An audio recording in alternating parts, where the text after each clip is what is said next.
Hello, good afternoon.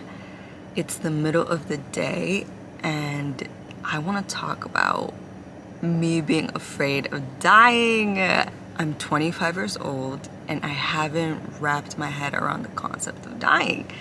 And maybe that is a little bit concerning. Okay, 3 days ago, I was having a panic attack. It was nighttime. Nighttime is always the scariest time because it's so dark. I always needed a nightlight, but I'm grown, so I don't have that anymore, kind of, maybe. So it kind of just snowballed from something like so basic. Usually, sometimes I like talk to Amar and I'm like, oh my God, what if I die? And I don't know why, like those like intrusive thoughts go into my head. Like we weren't even talking about that, and then I would just be like, what if I die? I don't want to die. I want to live forever.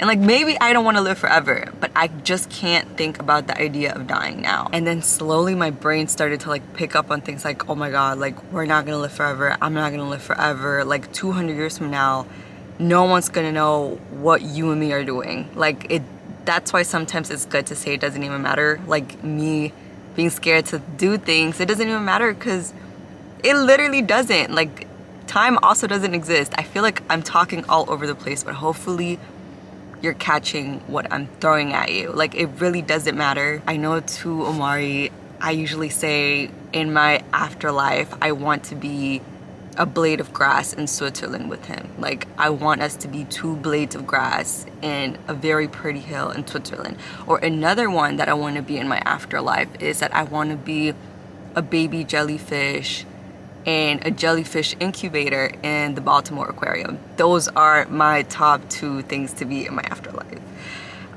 Or like a really good cheese that someone would consume in like a fancy restaurant, like a really good premium cheese.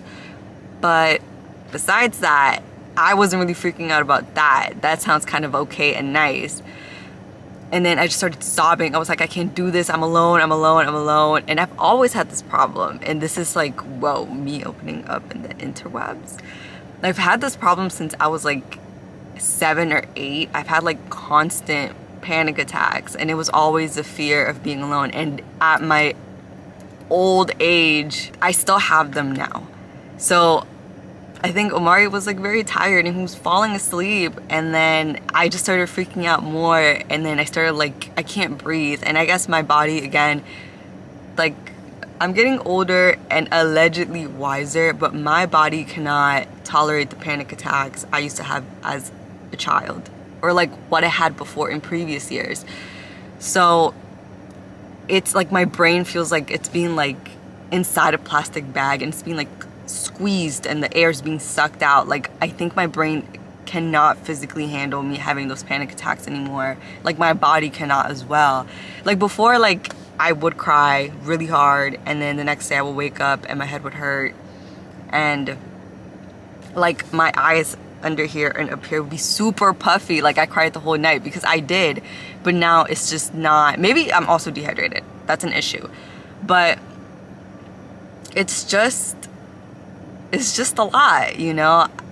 So I guess I wanted to talk about that I'm still afraid of dying. Like, because I like to plan things and I know that's not how the world works. It is always changing, and I used to be one of those people. I mean, I think a lot of people are with me. Maybe not everyone. I know some people are open to change, but I am not open to change. Like I'm a very boring person in the aspect of I don't want big changes in my life. I want things to remain the same. So whenever people are completing big milestones, like my friends or family, I'm glad that they are, but this is also an indication that like life is never stopping. Not that I knew it was stopping before, but things will always continue whether you like it or not. And I'm still having a really hard time holding on to that. Like, I'm having a hard time understanding that. Yeah, I don't know. Maybe, like, I know I'm not alone. I know some people are like, well, it is what it is. And I used to hate, and I still hate when people say it is what it is. Because it's like, what do you mean by that? Like, you're just, like, taking things. Like, are you not capable of doing what you want to do? But that's not what they mean. They're just saying life is being life. Life is always changing, constantly. Like that is the only constant, that it will change. But I still hate the saying when people are like, it is what it is. Like, okay, like I get it. I just hate hearing it. Just say it differently. I just hate hearing it. I remember the first time, and this is very important because I delete a lot of things from my brain. I don't know if it's like whatever things I've experienced in the past and I don't want to remember, but I don't remember a lot of my childhood. So like I remember certain pockets of me like being in Ecuador and then coming here to the US. I don't remember a lot of like elementary school or middle school, and I'm forgetting a lot of things from high school. But I do remember when I was in 6th grade or about to go into middle school, the summer of, I was watching like that show where like they go into the haunted house. Like, it's not Ghostbusters, it's like Ghost something, I forgot. But I started like freaking out, and like it came out of nowhere. It's not like, it wasn't because of the show. I started freaking out, and then my dad was like, oh, like, why are you crying? Also guests there, so like it's embarrassing. You know, I'm still a child. I would be embarrassed to cry in front of people, but I couldn't stop crying. I was like, I can't do this, I can't do this. And then, but I couldn't say that to them because that doesn't make sense, you know? Like, what do you mean you can't do this? Like, nothing is happening in that present moment. Like, everything is literally fine. Like, they were cooking like dinner for people. Like, the TV was on, things were good. And then I just started like breathing really heavily and I couldn't stop crying. And then he was like, what's wrong? And I was like, I don't know. And I think he just told like the guests like, oh, like she's just afraid of like the Ghostbuster thingy, the ghost people in the TV, the show. But it wasn't that. I love ghost movies and whatever. That doesn't make me cry. That's never made me cry. But he blamed it on that. And I understand. How is he gonna explain that to people? But also, I internally knew it wasn't that. That was my first panic attack. Because before, if I did cry and I had those like weird panic attacks, like my parents would sleep with me. And like, dang, like I know you're growing in middle school, but like, they were just concerned.